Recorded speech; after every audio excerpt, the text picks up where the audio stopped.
Hey YouTube, Film Geek here, and today I'm talking about the 1985 film, The Last Dragon. Am I the meanest? Sure enough. Am I the prettiest? Sure enough. Am I the baddest mofo low down around this town? Sure enough. Well, who am I? Sure enough. Who am I? Sure enough. I can't hear you. Sure enough. The Shogun of Harlem. The Last Dragon is directed by Michael Schultz and is starring Tiamat and Vanity. That's right, the two lead actors in this movie are so badass, they only have first names. So what's the story on Last Dragon? Well, it's the story of a young martial artist who searches for a master that can teach him to get to the next level of martial arts, known as the Glow. Along the way, of course, as any good martial arts film goes, he has to pick up a rival. And that man's name is Sho'nuff, the Shogun of Harlem. So The Last Dragon was a critical failure. However, it was a box office boom. It ended up grossing around $33 million with just a budget around $10 million.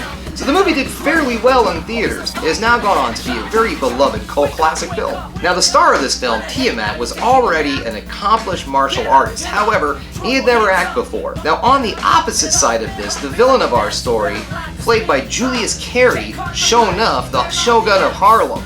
Now he had absolutely no martial arts experience whatsoever. He had acted in a few things beforehand, but he didn't know any kind of martial arts. So on the completely opposite end of the spectrum. Now, the director didn't mind this so much because it was more important for the lead actor Tiamat to be a more experienced martial artist than the villain of the story.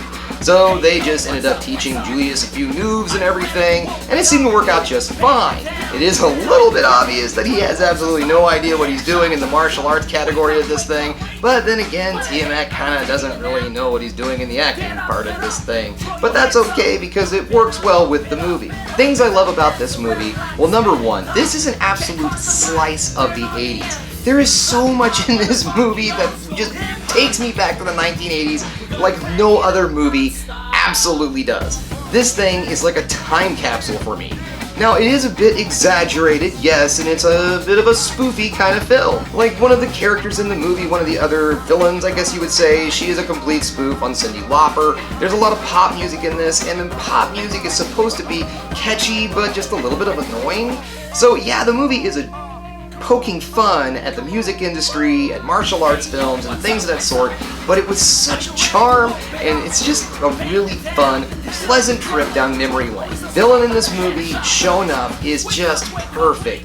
He's campy, he's silly, he's bigger than life, he wears stupid outfits that no one else would wear in the entire known universe.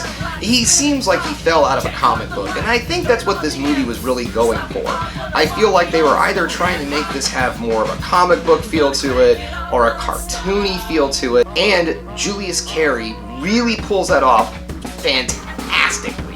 One last thing that I would like to add about this film, and then I'm going to wrap things up, and that is one thing that made this movie famous too is that it gave us the 80s classic Rhythm of the Night, which found itself at number 3 on the Billboard hits, so it actually generated a decent song off of it also. Okay guys, that brings us to the end of another Film Geek video. Thanks for checking this out. Thanks for listening to me talk about one of my most beloved movies from the 80s.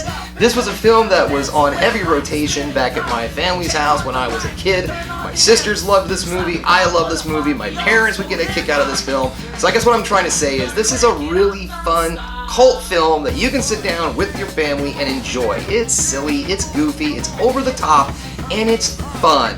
So please, if you get the opportunity, check it out. It is for rent out there on Vudu, Prime, and of course Google Movies. So thanks for checking me out, guys. Don't forget to like this video if you like what you saw here. If you haven't already, go ahead and hit the subscribe. Ring that bell for notifications so you know when I put up another video. And as I always say, guys, keep watching movies because you know I'm going to.